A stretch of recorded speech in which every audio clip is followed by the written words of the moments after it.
follow her podcast, follow the stuff she's doing in that unnamed city south of here, our nation's capital, that we do love. But we're trying to keep her up here all the time. This is part 2 of her monthly series. If we can figure it out, y'all, we're gonna keep her here because this is a bad sister. Where Jazz is going is where she is. You understand me? And for us old heads, she can hang and talk Dexter Gordon and Count Basie and do the other thing, but she's in touch with the now, right? And she hits all of us because these artists are doing it. They are interpreting their times. They are providing a light out of this darkness. And some of us who are of a certain age, if we don't like it, we ain't supposed to, right? Because it ain't for us. Not that piece. There's some other stuff for us. And we had our time too. That's why we got to support these folks. Because I'm telling you, they are the future, they are the now. So, Kiana's going to tell you about her guest. Like I say, this is number 2 in her monthly series. But keep your eye out for May. We have commencement in May, so we may have to push her back a slight week or so. Tomorrow night, I know it's sold out, but check again, I'm going to open it up. Carla Cook, the great Carla Cook, is coming in for her, with her trio. And for those who don't know, Carla Cook's one of the baddest singers out there from Detroit. When Aretha Franklin had her 60th birthday, she called Carla to come sing at her birthday party. That's how bad Carla is. So check her out. Next week, we have Thursday and Friday. Thursday, Cinco de Mayo. We've got Abel Morales and Latinx. Woo! It's hard. Abel Morales and Latin, not the straight ahead stuff. It's Cinco de Mayo. I have some sangria over here. Friday night is Andrea Broxell and her quintet, so we're excited about that. Keep your eyes out for the following week. We're going to be going through June.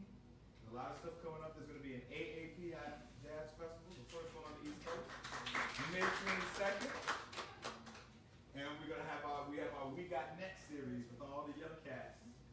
All the young, and y'all, we're going to really use the definition of young. You know, for me, young, anybody under 50 looks young, so, but we ain't going that high. I think you got to be under 35 or something like that. Okay. This is part 2 in Artimacy with Kiana Fairclough. Let's give her a Wayne Winborn, everybody. My voice is not as resounding as Wayne's, so I'm going to use this if that's all right. Good evening, everybody. Thank you for coming. Welcome to Artimacy Live. Artimacy is where art and intimacy meet. And so what this series endeavors to do is get up close and personal with the artists that you're going to experience here. And tonight, he is my friend.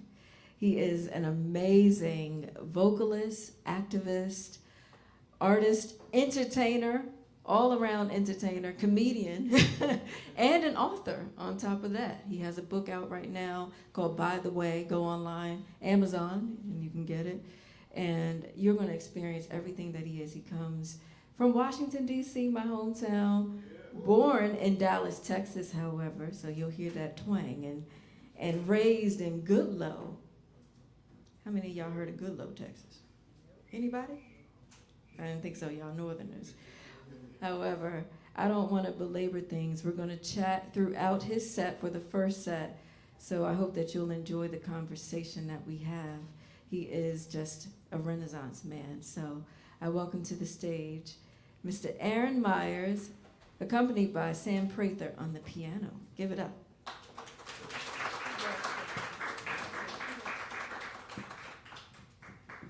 Hello, everybody. Howdy. Okay.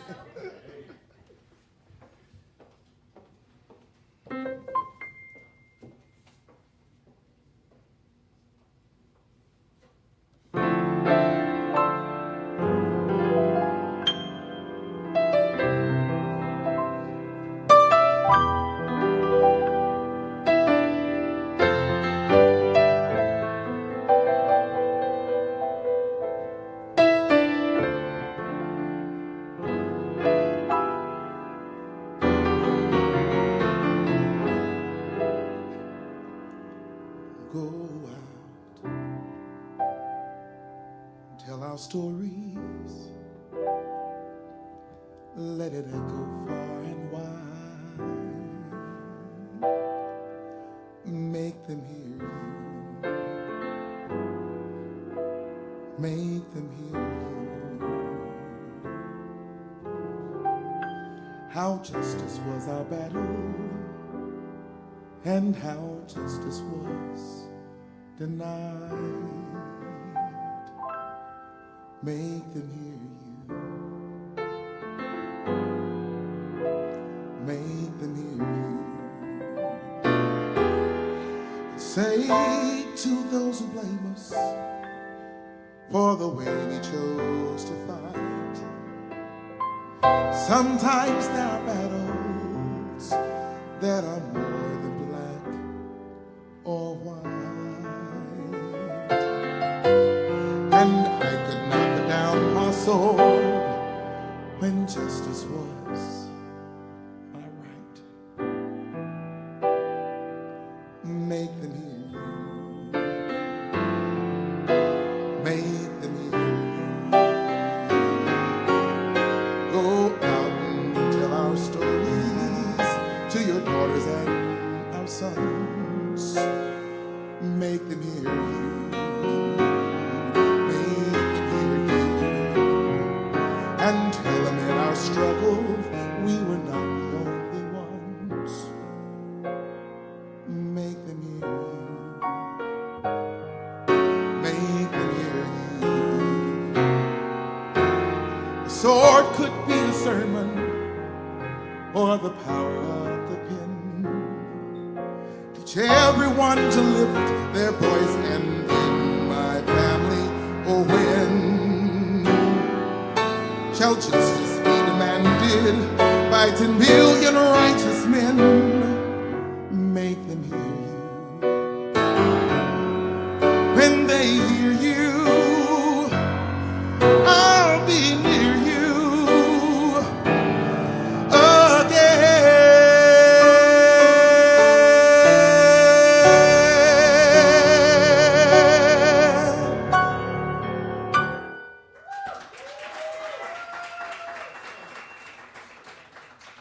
That was Make Them Hear You, of course, from the musical Ragtime. And that's the song that I opened my first album, my fourth album, my last album, up with. I wanted to have a song that somewhat requested our permission to speak about what we've all been going through and what we've been through and what we're going to get through, right? And so to help me do that this evening, the music director for that particular project is Mr. Samuel Prather, someone from Washington, D.C., who has his own groove orchestra and doing wonderful things. He's joining me tonight. He'll be with me on piano. I'm going to shift over here to that seat right there. I'm going to try to sing a little bit for you. Is that all right? Y'all give Sam some love as he comes to the stage. Come on, Sam. What's the man to do?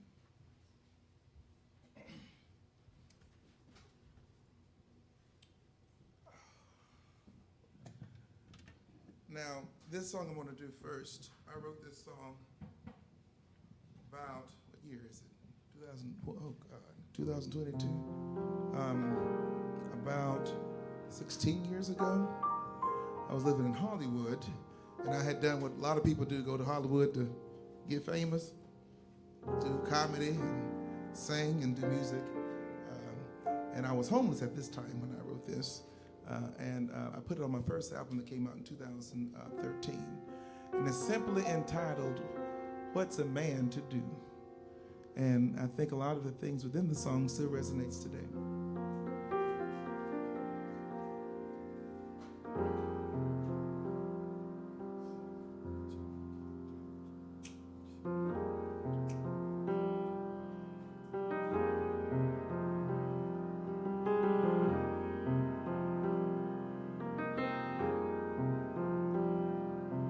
Times have changed. People not the same as they used to be. They push you when you're down, they pull you down when you're up. Your best friend could be your enemy. A dime spent and a penny earned seems to be the concept of this economy. What's a man to do? How is he to live? What means does he have to support a family? What's a man to do?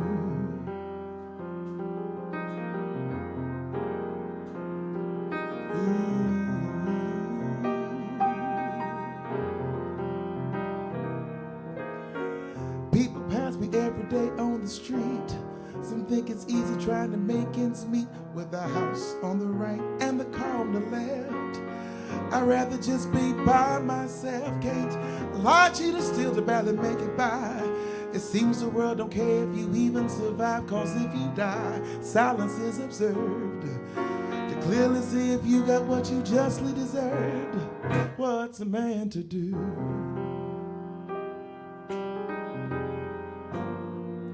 Cause it ain't easy. Things get harder every day. It ain't easy. Some friends come and some friends stay. It ain't easy when you're trying to find your way. Don't give up, don't give out, don't give in. What's a man to do?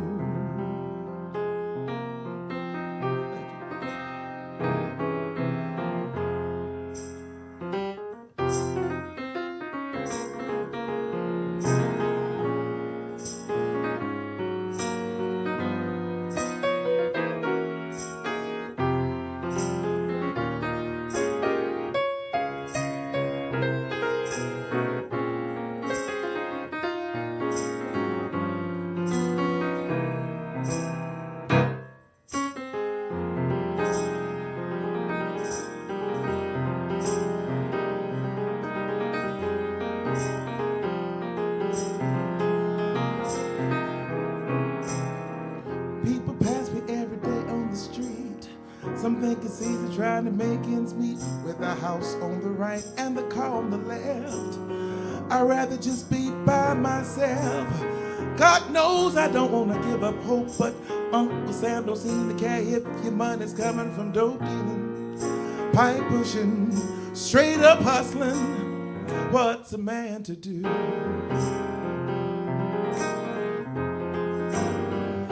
Cause it ain't easy. Things get harder every day. It ain't easy. Some friends go and some friends stay. It ain't easy when you're trying to find your way. Don't give up, don't give up, don't give in. What's a man to do?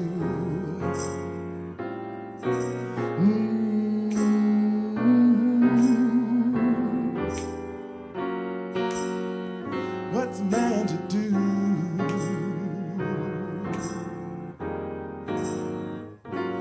What's a man to do?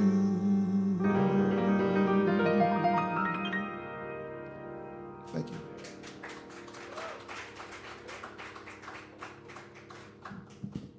My goodness. That was beautiful. Thank you. So, what were you going through exactly when you wrote that? You were homeless. How did you end up there? So I went to Hollywood, and when I got to Hollywood, we had a plan. I'd been there before, and I knew what I wanted to do, and I had a plan. Me and a friend were going to move out together. It's my job to get us the jobs, and it was his job to get us the living quarters. Wait. So you moved out there without a job?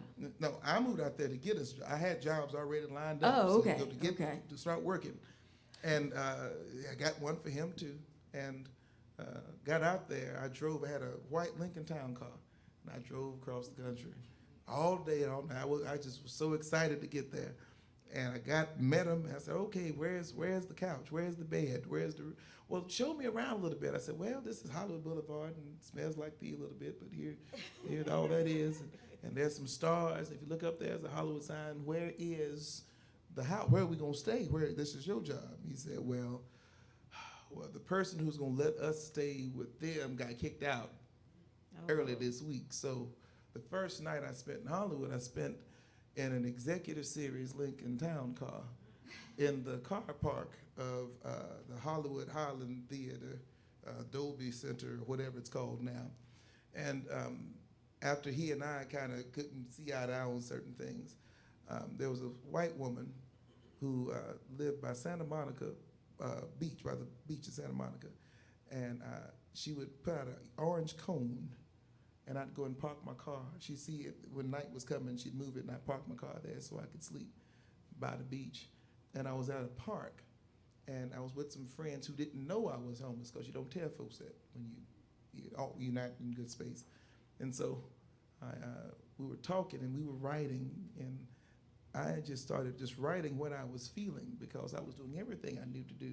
You go on Craigslist and try to find a roommate and walk in and you see a gun over on the wall. So, okay, I can't stay here. And walk in somewhere else and they seem like they're axe murderers. So I'm like, okay, man. So finally, I was doing comedy, and a friend who I used to do comedy with, I was leaving the comedy store. I just did a set. And he said, Aaron, you never tell me where you live. I said, I live in luxury. I live in a executive series, Lincoln Town Car. And he said, are you hungry? I said, yeah. He said, can you cook? I said, mm-hmm. He said, can you? He said, not too well. I said, well, what you got? We got to his place. He had roommates, and I made a big dinner, and I fell asleep on the couch and woke up. They said, no, stay the night. And while I was sleeping, they discussed, and one of their roommates had just moved out, and they had a space. And I said, well, I don't feel right taking this because the little work I got ain't paying all that much. Guy said, well, I just moved out of my job. Go interview there real quick. And I went and interviewed, and they hired me on the spot. So in about 48 hours or so of that little situation, I had a place to live, some food, and a job. Wow, look at God. That's amazing. That's how it happened, yeah. Oh, God, there's still good people in the world. There Good are to know. many. So tell me about the job. Where'd you end up in Hollywood? I was working for a day job. I was working at the Mondrian Hotel. I was a PBX operator. And the goal when you say Mondrian and you're answering the phone, you're supposed to smile. So you're like, good morning, Mondrian. And they can hear the smile over the phone, they say. And I did that, and I enjoyed it. And I really met some Spike Lee would always call and wanted specifically to work with me. Patti LaBelle stayed there one time, and I happened to be at the front desk. I wasn't supposed to be working it, but I asked her if she would talk to my mama over the phone, and we called Mother, and she was saying, and Mother did not believe it was her. She thought I was pranking her because I used to do the prank phone calls all the time, and I was embarrassed. She was like, get this woman off my phone. Quit playing. I'm at work. Quit playing with me. And I was like, no, this is really Patti LaBelle, and you're embarrassing me in this moment. Yeah. So I did that, and then I got hired to be the music supervisor for a gospel film. It was called A Song and a Prayer, done by Wait a Minute Productions. And when I did that, I was able to quit that job, but they kept my name on file. So if ever I needed to get a little extra work sometimes and things weren't working out, I could always go to the Mondrian Hotel and do that. So they were always good to me there. And, wow. So while you were doing your Hollywood thing, were you still doing comedy at the same time? I was doing comedy. I did. They used to have a website called Funky Monkey. You can go to Funky Monkey, and you can see all the open mics and all the comedy places. And if you're really hustling, you can get on 5 stages a night. And you can do ranging from 3 minutes to about 15 minutes or 20 minutes, depending on the stage you were on and the caliber of your art. And so I would do that. I was trying to do jazz, but there was not many jazz places in LA at that time to go to. Folks had had their slots for 20 years. So you're waiting for somebody to break a hip so you can get in to sing somewhere, you know. And then I was also doing music for like plays. I did a play in West Hollywood. I was the music person for called The Naked Truth, and all the actors were naked. Oh. Each, and they did a full week run, and I was clothed, thank God, in the back. But there was this one fella, he always in between wanted to come and just sit next to me, so I just started bringing me a towel with me. So I said, you're gonna sit on the seat and you're naked, put something over it. Don't be nasty, you know. And so that kind of situation. But like, I did whatever would take work, whatever I could do to get my name out there to a degree. Sometimes that's just what you got to do. You got to do what you got to do. Ain't nobody gonna do it for you like you can do it for yourself. Exactly. If you want it. Mm-hmm. Right. Well, you got another couple songs for us? I can do another one. I'm gonna do a song called New Jim Crow. And I hope if there's white people listening, I do like y'all. I have white friends, many. This song though is written detailing what a traffic stop would be like for a person of color. But I wanted to use the inspiration of what Nina Simone did with Mississippi Goddamn. And that's what I'll do for you next. All right.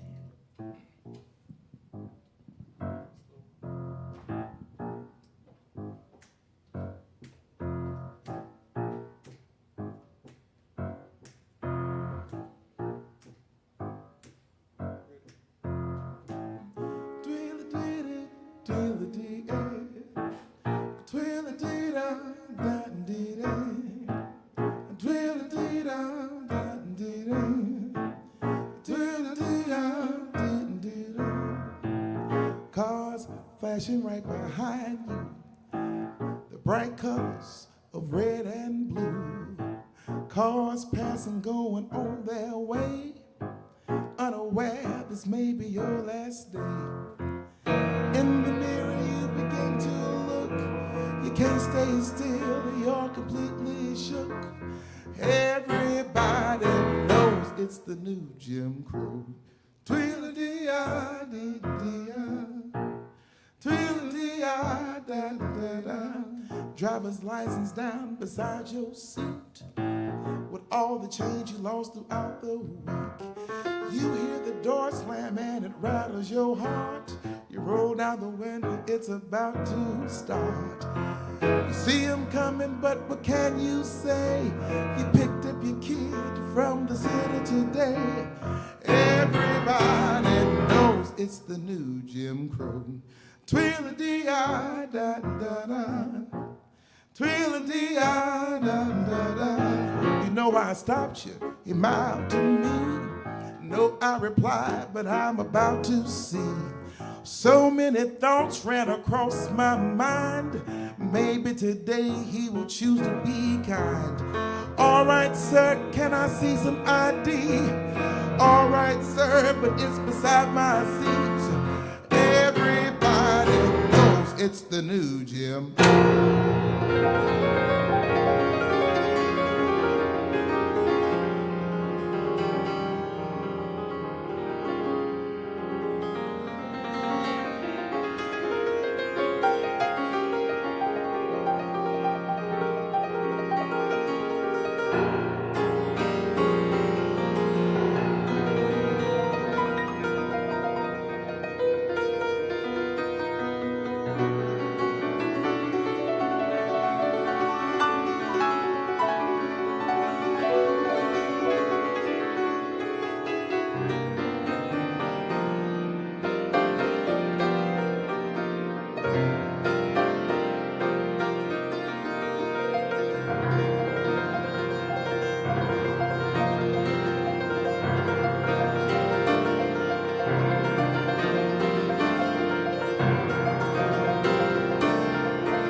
I see him call for backup, but I didn't know why.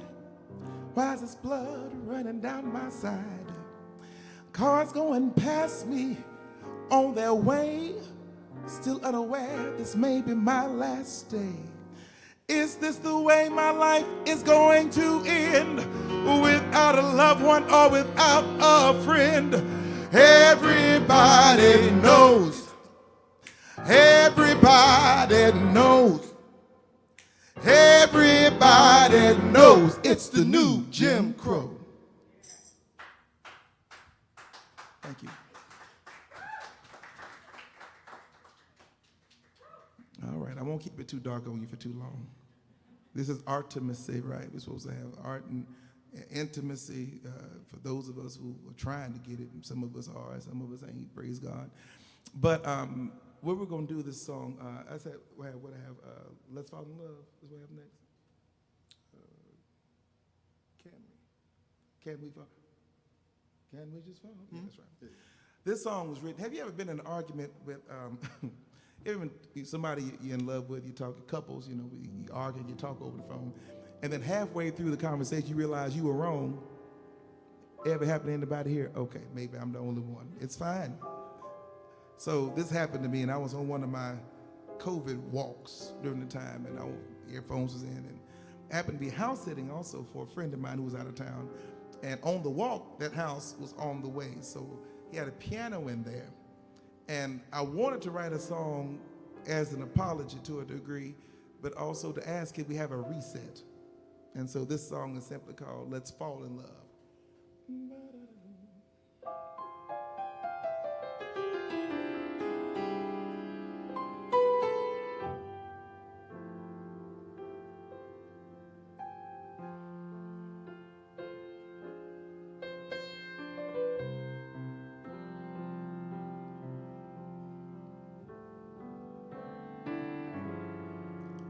Can we just fall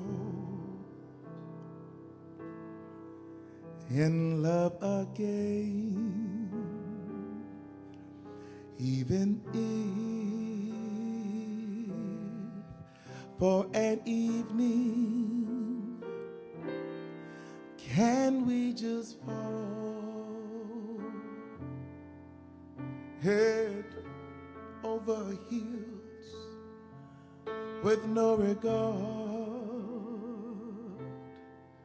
to an ending, just to hold you in my arms with no regard to the world beyond us, just to walk hand in hand, planning for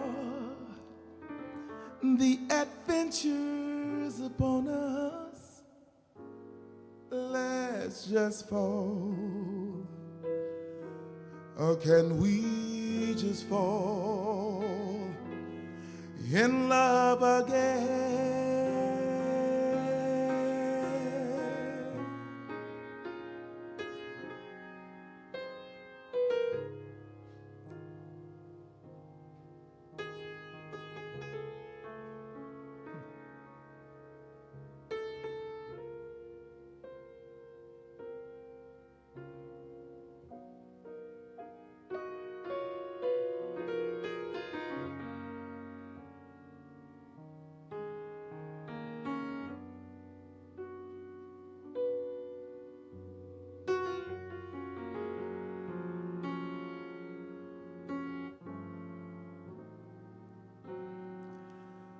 Just to hold you in my arms, forgetting there is a world beyond us, just to walk hand in hand, planning for the adventures upon us. Let's just fall. Can we just fall in love again?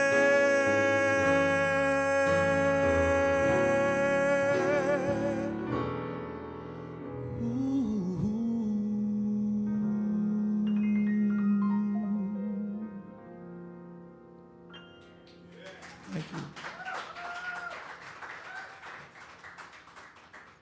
You know, I did all that and didn't get her, couldn't keep her. She walked, she left. Y'all can know it was the best thing for her and me, praise the Lord. Sometimes what all is good for you, what you like to have ain't always good for you, Some of y'all got sugar. I used to have, can't have a whole bunch of sugar when you count levels ain't right, so I had to do something different. This next song, though, was written at the end of a different relationship. And I hope y'all don't think after this my life is just terrible and sad, but it's happy in some places. I swear to you it is. But this song was written, I had, me and this girl I had been with, we had, you make the mistake. I was raised in the church and I decided to shack, and the Lord was not pleased with that, I suppose. And we was getting into it, and then I had to go to a jam session, And the saxophone player picked me up, named Lionel Lyles. Picked me up, and he said, "What's going on, Aaron?" I said, "Oh, I'm just trying to see this thing through. I'm trying to do the right thing. I'm gonna get a ring, but I just can't seem to make her. I don't know what if I'm trying to love her." And he said, "If it only took love." I said, "Oh, that's a song. If it only took love." So that's what the name of this song is, If It Only Took Love. And some of you been there, some of you have not. You don't want to go there, but if you have, we meet on Tuesdays. I have t-shirts. Let's try it. Okay.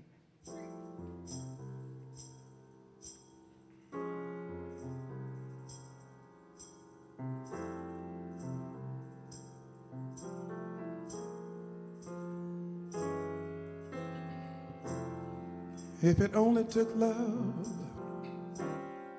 it would last a lifetime. And when I saw you laying next to me, baby, I know you'd be mine. This is not the case, and as the stars shine above, I still have you. If it only took love, it only took love, these tears would go away. There'd be no more sleepless nights, baby. I know you'd be coming home to stay. This is not the case, and as those stars shine above, I still have you. If it only took love. When I first met you, all of my bells began to ring. The very thought of you makes my heart begin to sing. But now that you've gone away, my world's began to shake. I'd be there to love you again, if that's all it would take. Only took love. The sun above would always shine. And when you came home to me, baby, I know you'd always be mine. But this is not the case. And as those stars shine above, I still have you. If it only took love.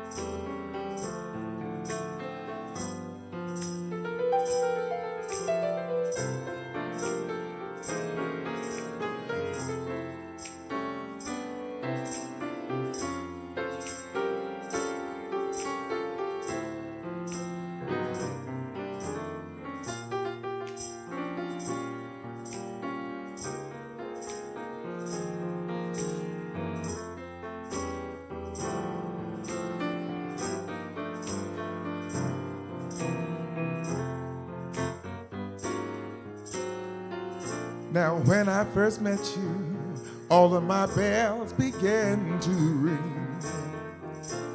The very thought of you makes my heart begin to sing. But now that you've gone away, my world's began to shake. I'd be there to love you again, if that's all it would take. If it only took love, the sun above would always shine. There'd be no more sleepless nights, baby, with you right by my side. But this is not the case, and as those stars shine above, I still have you.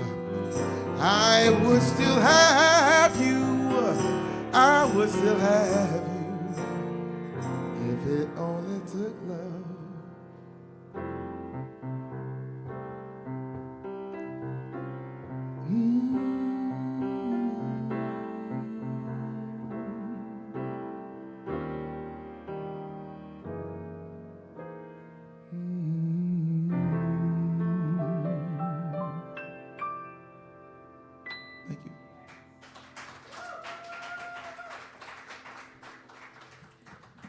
was beautiful, man.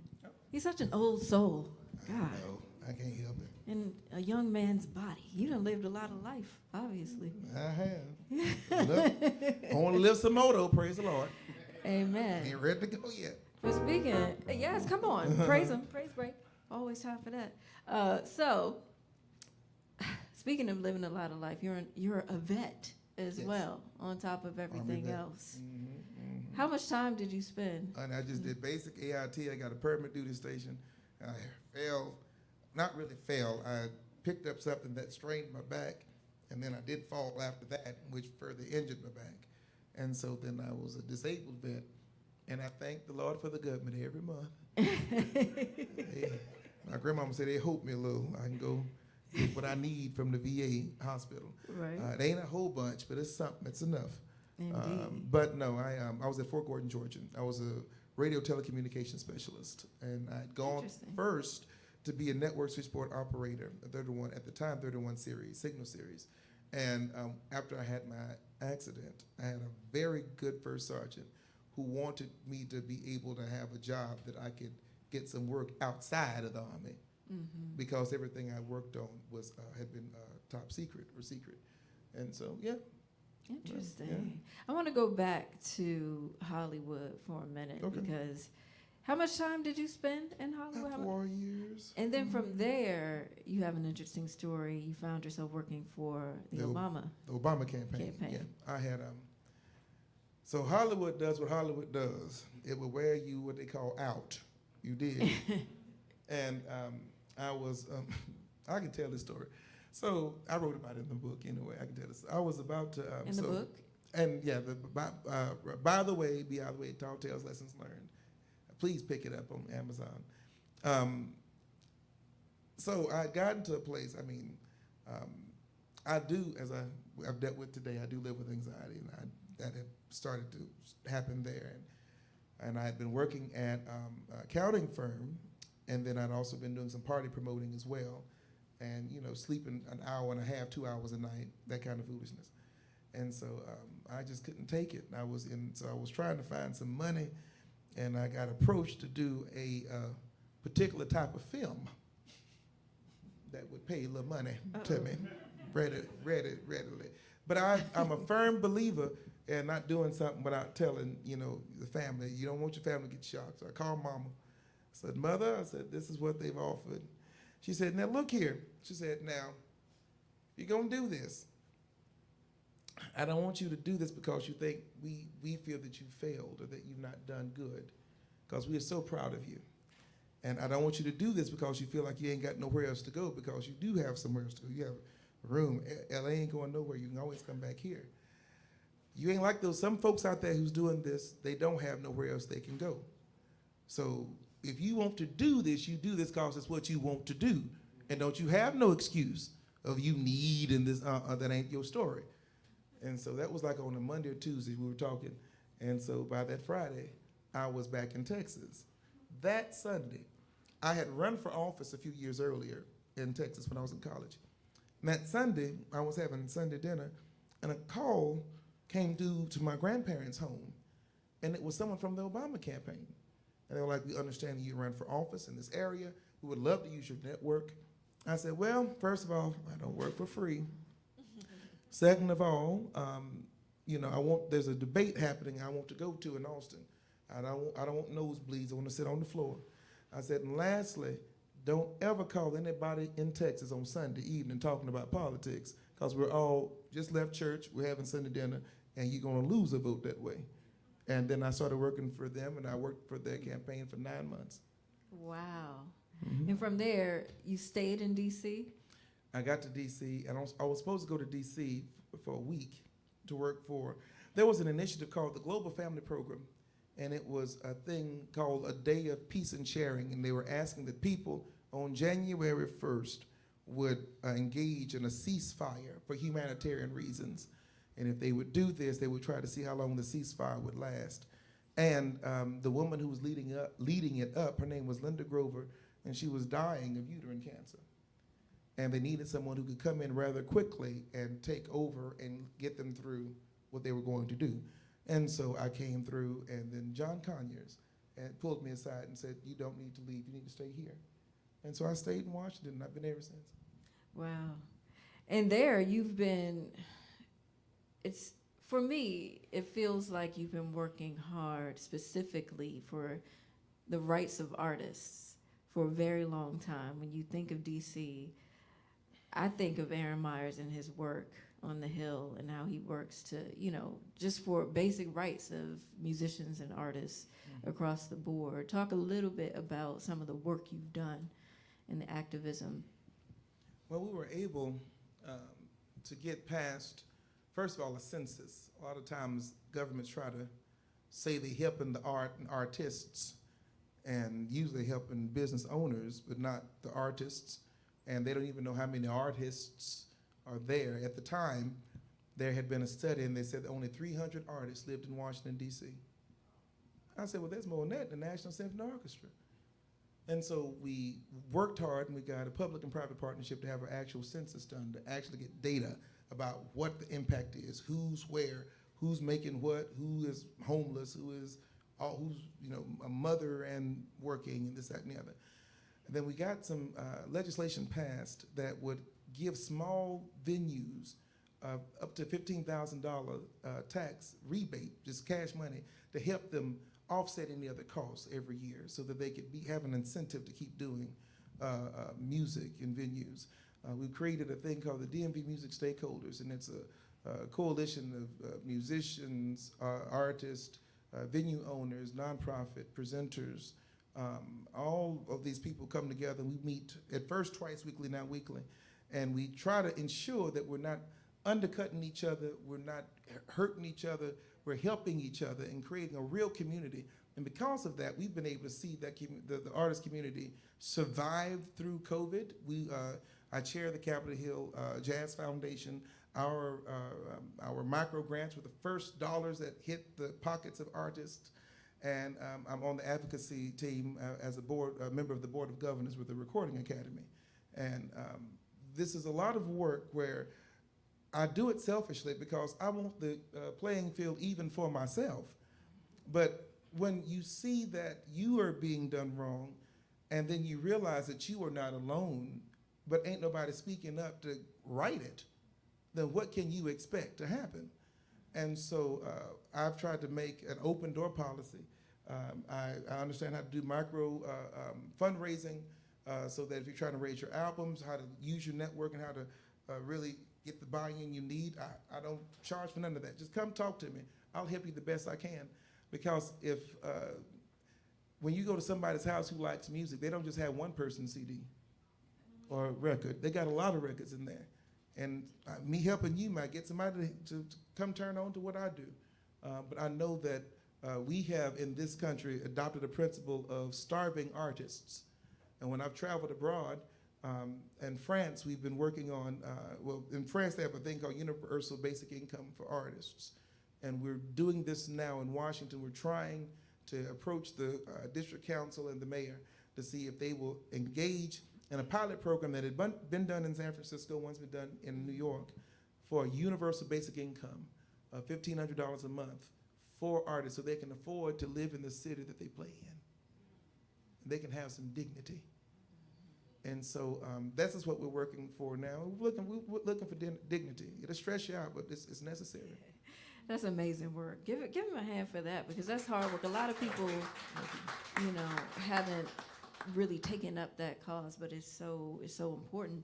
And not only have you been using your political prowess on the local level, it's of course trickling nationally and internationally as well, as you use your voice for diplomacy. You just got back from what I would say was a truncated tour of Russia.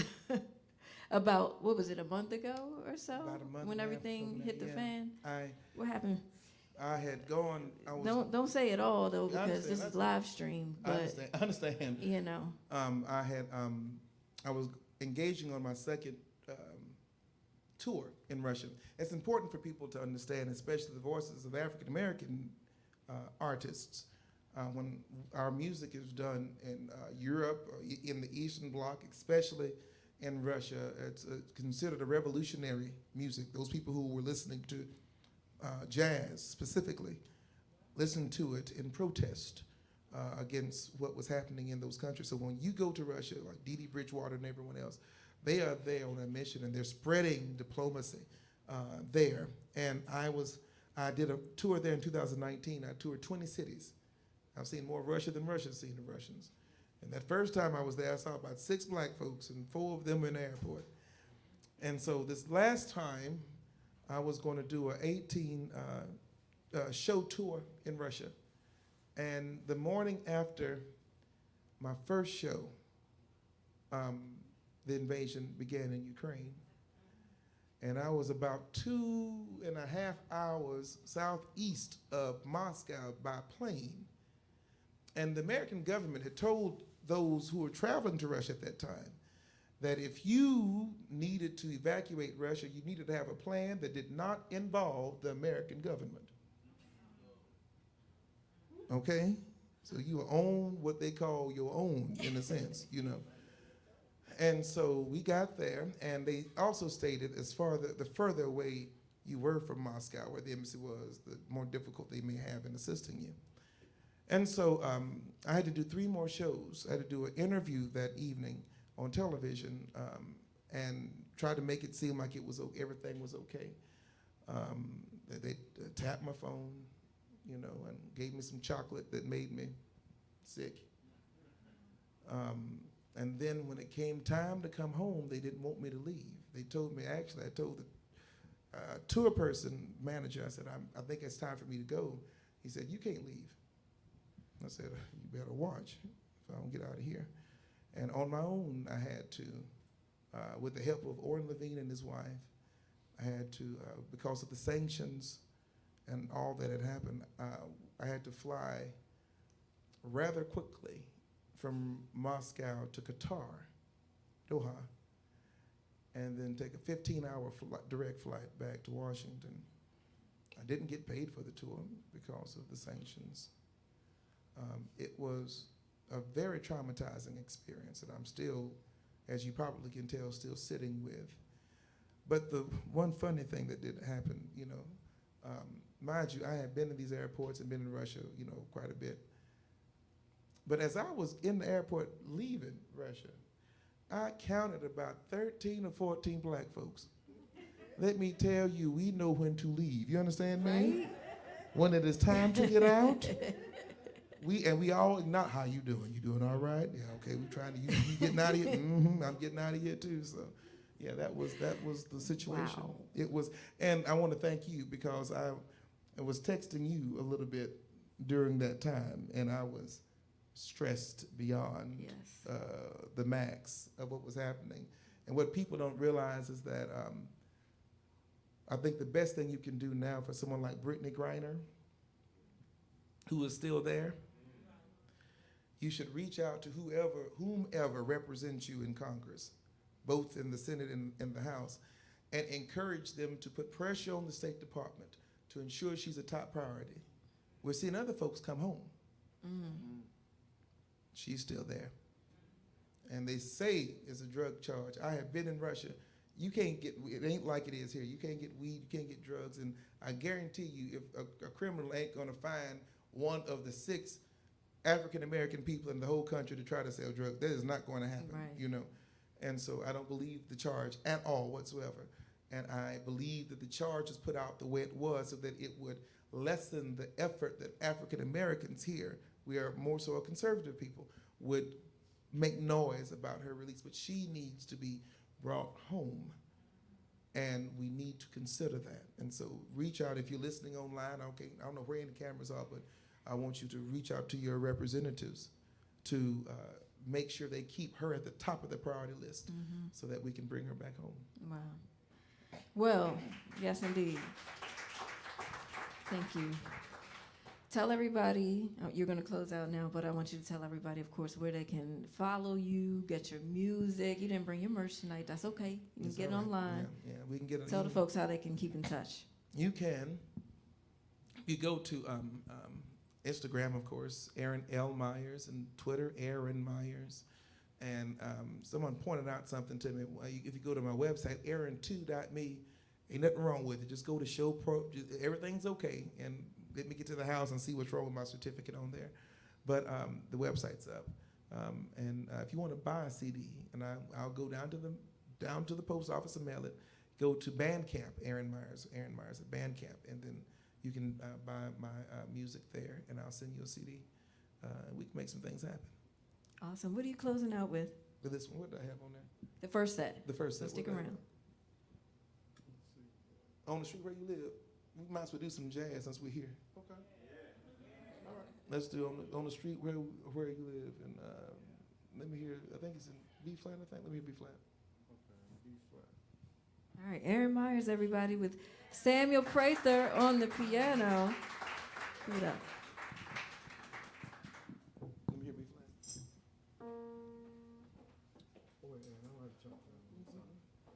What's that? On the street where you live? I got you. Hold on.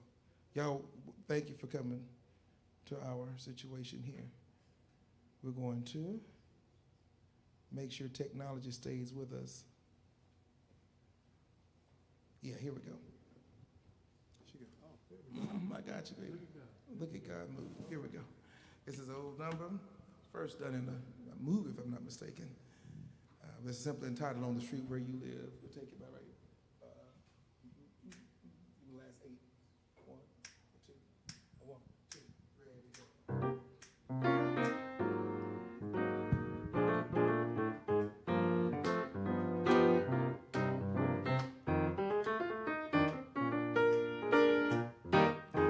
I have often walked down this street before, but the pavements always stayed beneath my feet before. All at once am I several stories high when I walk on the street where you live.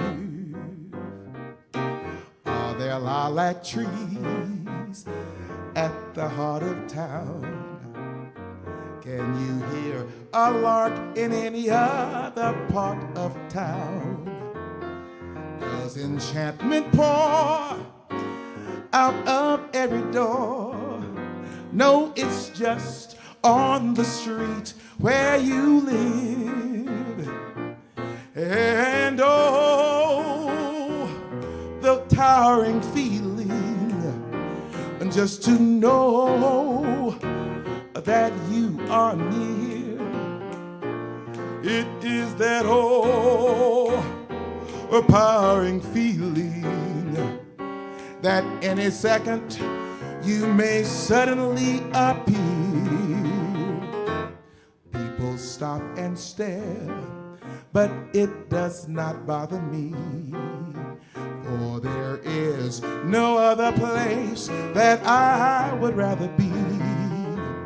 Let the time go by, I won't care if I can be there on the street where you live.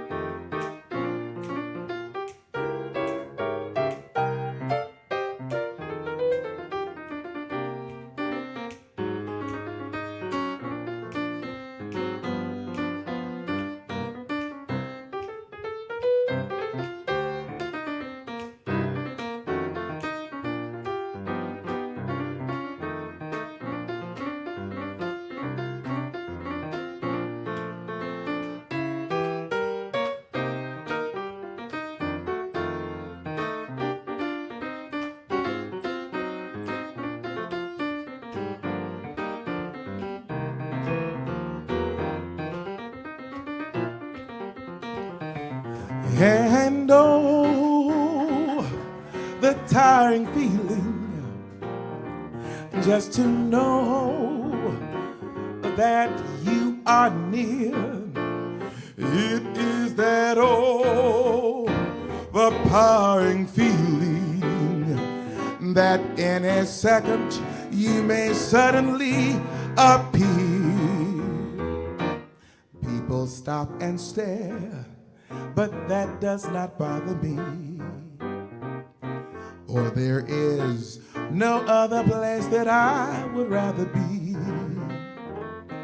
Let the time go by and I won't care if I can be there on the street where you live. Oh, meet me there, and don't be square to be there on the street where you live. Yes.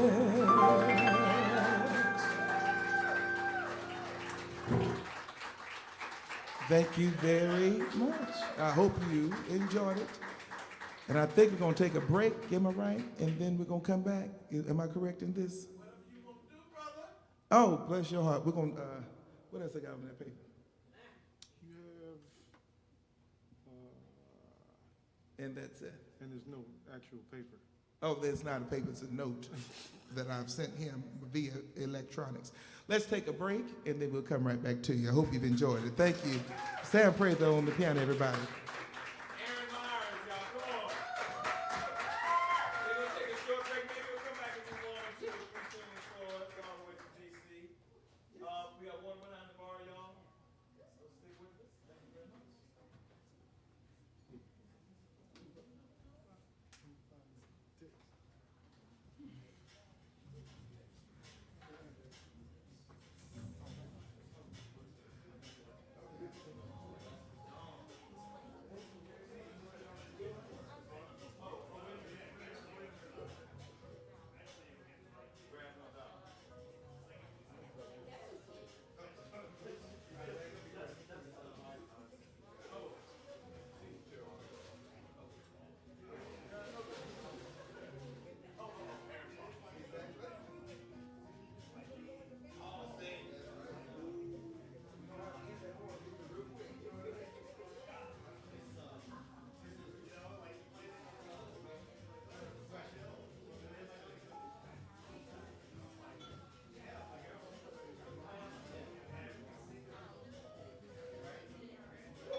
but they got to get back on the road tonight. And I think I remember when I was their age, that would do such things. But I'm a man of certain vintage, brother. And so it's no small thing to turn around and drive back 4 hours. So I know you wanted to do a full set, but we're pretty full right now, quite honestly. So y'all go there and do what the Spirit moves you to do. And if it's 1 or 2 or 3 tunes, and then y'all get on the road, we feel blessed to have you here. Thank you. You gonna get you back because you're a terrible storyteller, by the way. I didn't say he didn't have a good story. I said he's a terrible storyteller. Ask me why, brother. Ask me why. Because first in episode 1, the woman was putting the cones off for you to sleep on the ground. You gotta embellish a little bit. He's sleeping on the ground and the grass is running up next to him. Next thing I know, he's in Russia. Like, wait a minute. Am I lying? Didn't y'all miss that part where he said, oh yeah, I was on a bus and then I got off in DC and then I was performing on stage. And the next thing, I was like, wait, what? So you like to feel those things? You gotta come in and feel a scene. Ken, I didn't say you weren't a great interview. I said you're a bad storyteller. I'm just old and mean and bitter and jealous. But no, I'm really kidding. You have a great story we want to hear. Oh, and he wrote a book too. Next thing, and then he was like, yeah, and then Spike and I were hanging out at Con. Like, wait, what? And then I was in the movie with Terrence.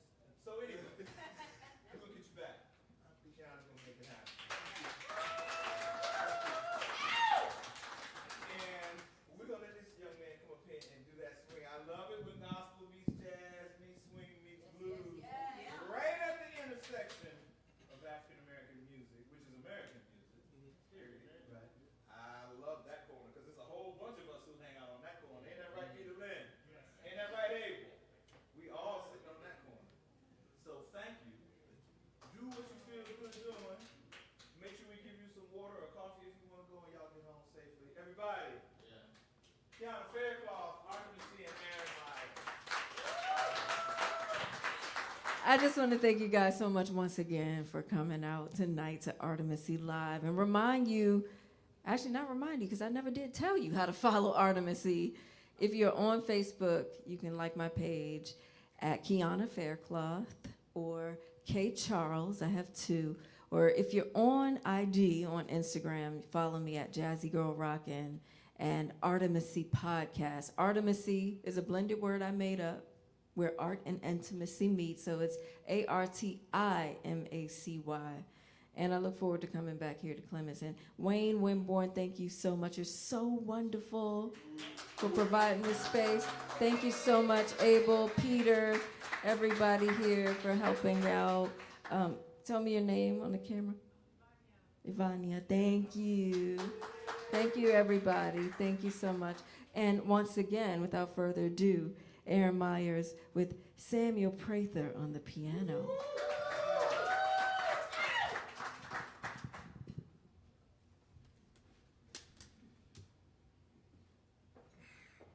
I think we're going to keep this going with a little bit more jazz. Standard that is done quite a bit, but I enjoy doing it myself. I don't know how many of y'all live in Allergy World. Anybody else who live in Allergy World? This week has been real, am I correct? We all playing that same game. Is it COVID or is it allergies? Which one are we going to do, they got tests all over the place, We're having a good time. Yeah, I'd be worried, except I took like 50 tests. So let's try this a song that is, I think Nat King Cole really put it on the map when he did it. A song simply entitled, There'll Never Be Another You. Let's have some fun with this, something we all know. Let's take it laid back a little bit.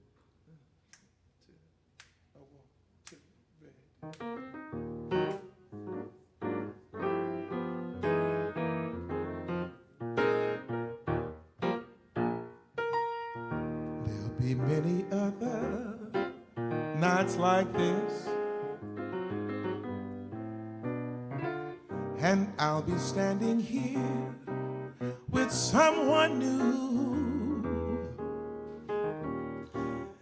There'll be other songs to sing, another fall, another spring. there'll never be another you.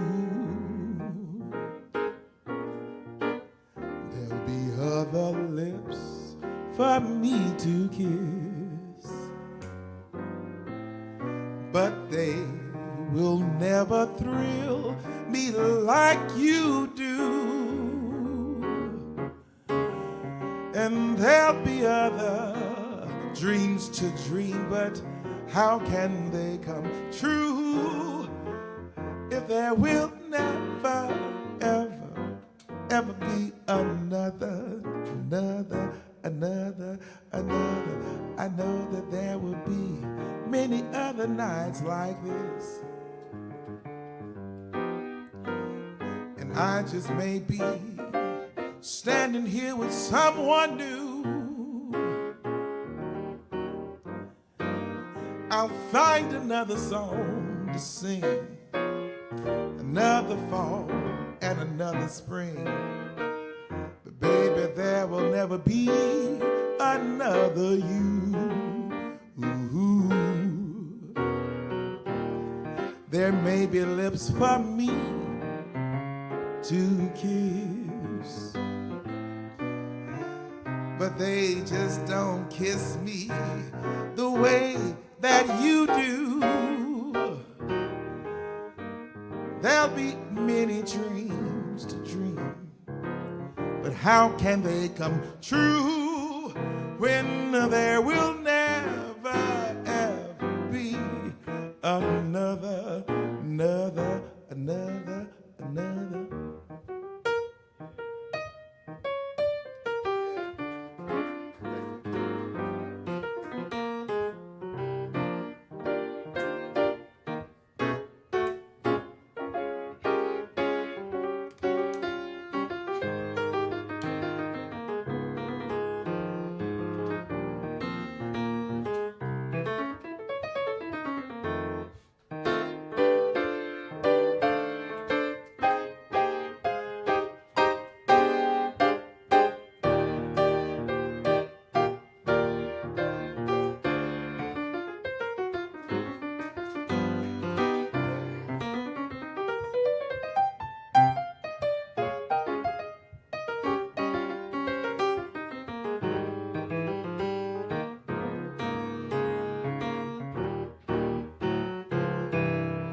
I'm praying for many other nights like this. But I'll be standing here with someone new. I know of other songs to sing, maybe another fall and another spring, but there just won't be another you.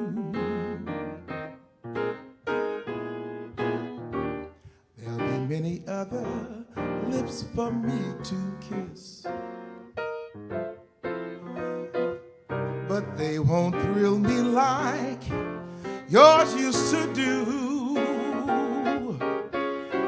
And there'll be other dreams to dream, but how can they come true when there will never, ever, when there will never, ever be, when there will never, ever be another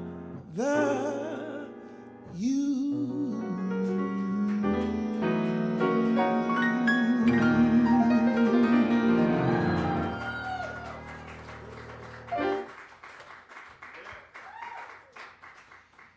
Now, jazz, growing up in the South, growing up in Texas, in rural Texas, you know, Kiana mentioned that I have an old soul. I was really raised, I have a wonderful, beautiful mother. I was raised primarily by my grandparents because she worked. And that's what single moms have to do. They have to work. And we were blessed to have grandparents. But my grandparents were typically older than other people's grandparents. You know, my grandpa was born in 1912, granny was 1917. Uncle Mackie was around 1897, 1900. These are all the people I was with. And they had all these old records. And I'm talking about the records that you hit on the table, you could break. Believe me, I know that. That's how you get your behind whooped too, right? And so I would hear all these songs, and I learned about the American Songbook. If you listen carefully, you'll see television had these songs just pieced all through the shows and the commercials and sometimes you see the entertainers on there. But Cole Porter contributed a great deal to what we know to be this American Songbook. And one of the songs that I enjoy doing that he does is simply called Night and Day. And it's a beautiful, beautiful, it is an ode and it's a love song that says that, hey, you know, I don't care how bright it is, how dark it is, baby, you the one. And some of you know what it's like just to get that phone call at night. Sometimes you want them to call you during the day too, you know what I mean? So this song is simply entitled Night and Day. Give me the last thing. Mm-hmm. No, you know what, let's start off me and you, rubato. Let's do it real night up.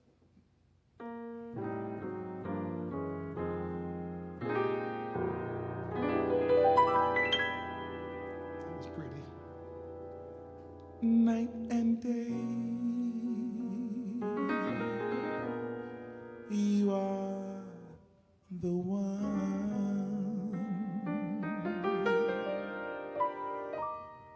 Only beneath the moon and under the sun.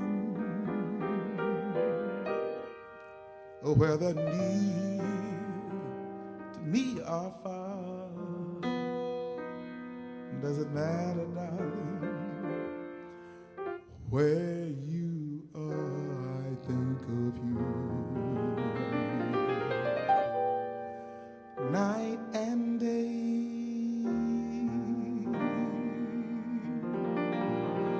day and night.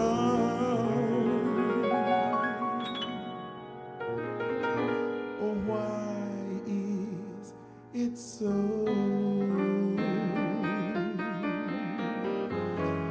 that this longing for you follows wherever I go?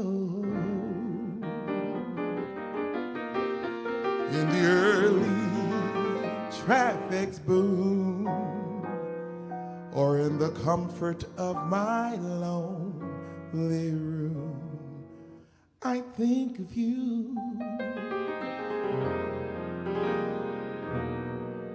Night and day, night and day,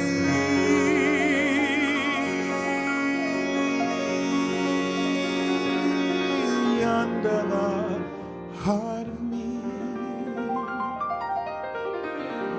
there's a constant yearning and burning deep down inside of me. And this longing won't be through until you let me spend my life making love to you day and night. Night and day. A two, a one. Night and day.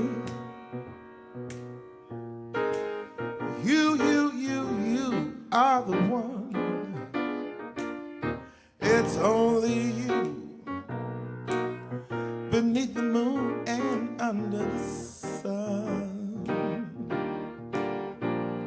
Whether near to me or far, does not matter, darling, where you are.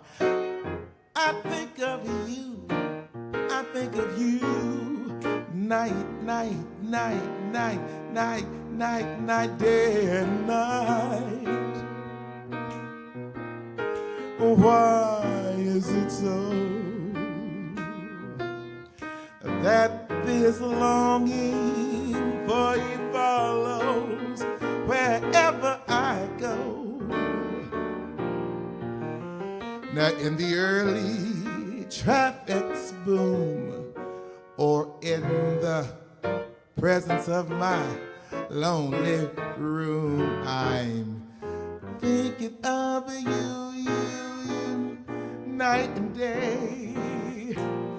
Oh, night and day. Under the heart of me, there's a constant yearning and burning deep down inside of me. And there's a longing I won't be through until you let me spend all of my waking hours next to you. Baby, you know who you are. Sugar, come on. Night and night and night and night and night and to the bridge. Night and day. Under the heart of me, there's a constant yearning and burning deep down inside of me. And there's a longing I won't be through until you let me spend my life making sweet love to you day and night. Oh, day and night. I said all day. Some call it all night. I said a day and night. Night and day.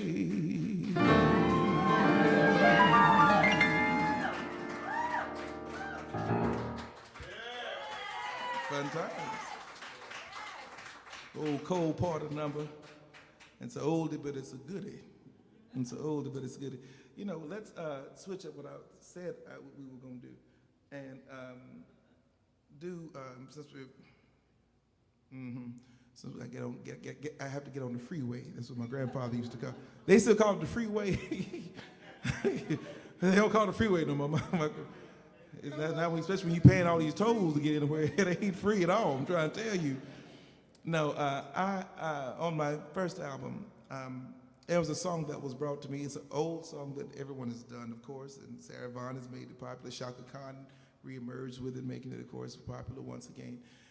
Many people have done it. However, when it was brought to me, as a guy, I wasn't sure what to do with it because I'm like, I've only heard women sing the song.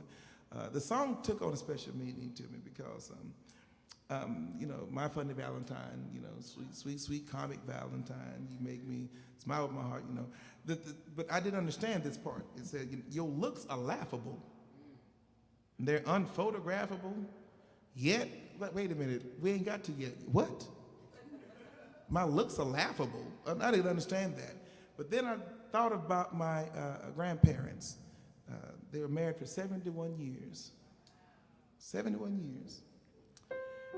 And I want someone to look at me when my figure is less than Greek, or because of time, my smile may be a little weak. And after 71 years, everything you say may not be all that smart. But I want them to look at me and say, don't you change one hair for me. Not if you care for me. Stay. Let's try it.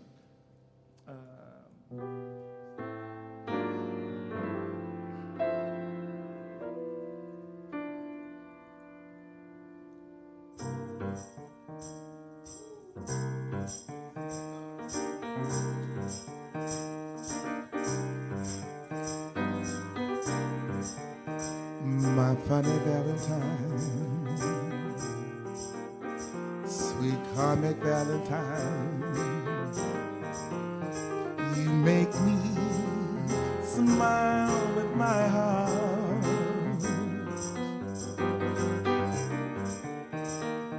Your looks are laughable, unphotographable, yet you're my favorite work of art. Is your figure less than Greek? And is your smile a little weak? And when you open it to speak, are you smart?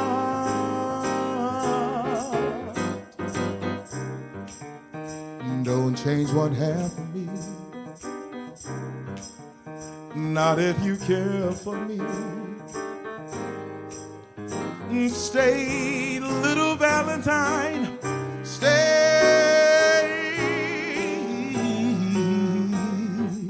Each day is Valentine's Day.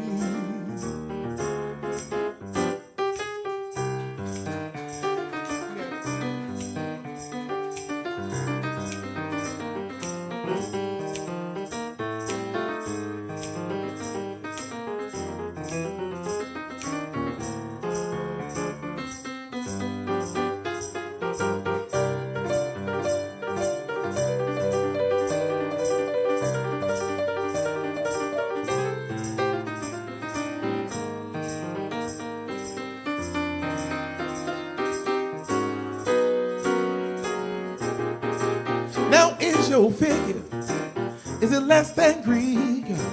And is your smile, is it a little weak?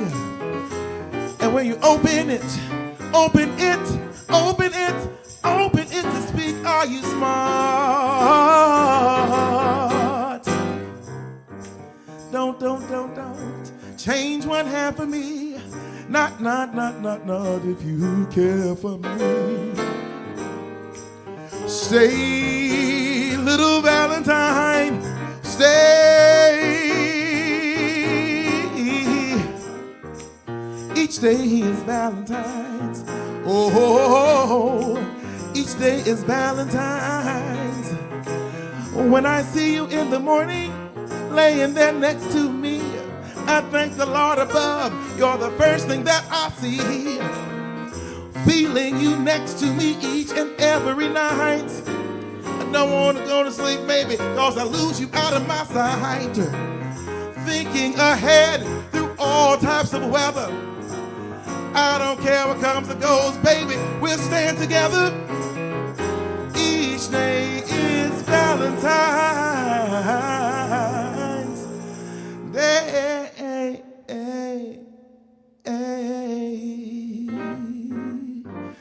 Yeah.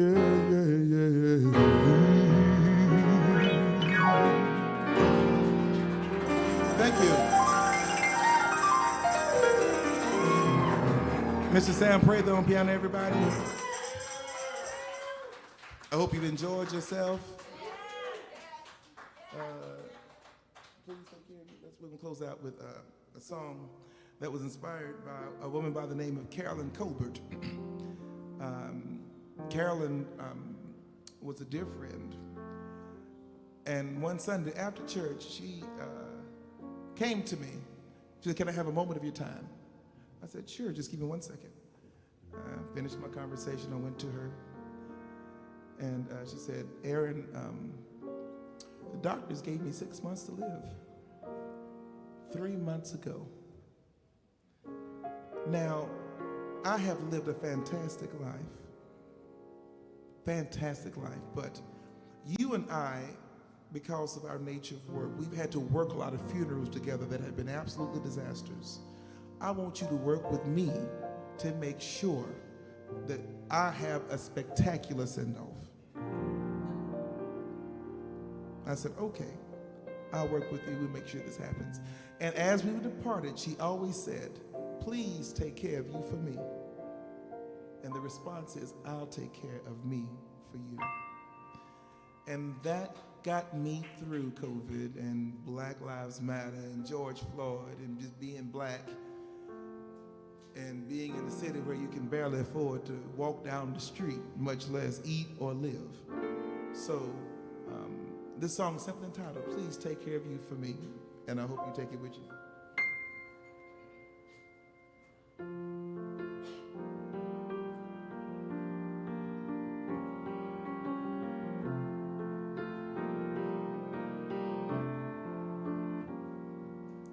I know it's overwhelming thinking of the things that we're going through together right now. I know that I am always thinking of tomorrow and the things that didn't happen somehow.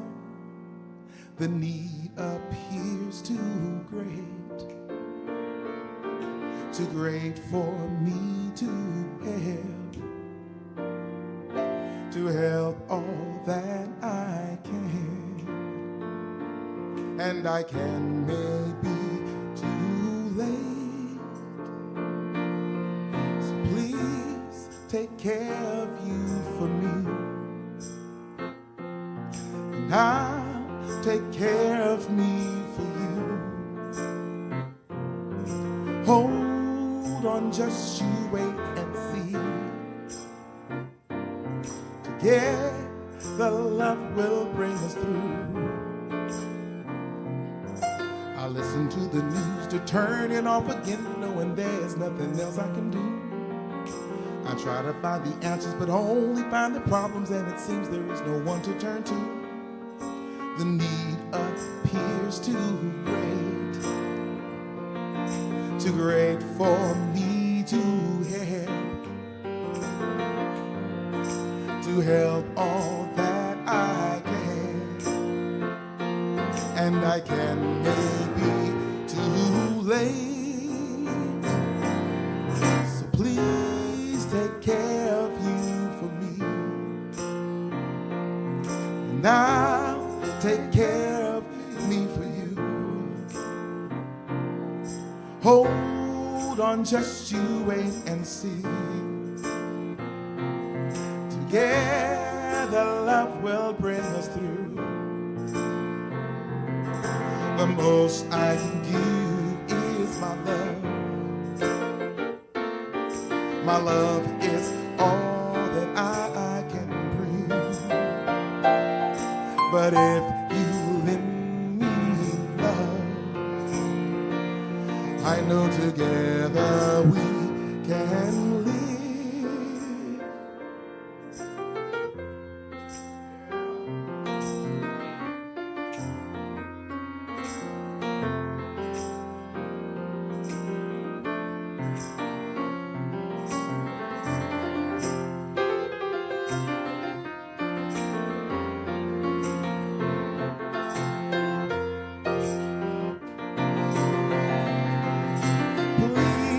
Take care of you for me, and I'll take care of me for you. Hold on, just you wait and see. Together love will bring us through. Please take care of you for me, and I'll take care of me for you. Hold on, just you wait and see. Together love will bring us through. Please take care of you for me, and I'll take care of me for you. Hold on, just you wait and see. Together love will bring us through. Now you're gonna repeat that after me real quickly before I leave, okay? All I want you to do is repeat after me, okay? I didn't drive this far for this not to happen, okay? Let's make it happen, right? Repeat, here we go. Please take care of you for me, and I'll take care of me for you. Hold on, just you wait and see. Together love will bring us through. Please take care of you for me, and I'll take care of me for you. Hold on, just you wait and see. Together love will bring us through. Give yourselves a round of applause. Thank you. Mr. Sam Praise, everybody. Thank you so much. Lend us your prayers as we drive back. I do appreciate you so much. Thank you. Thank you, everybody.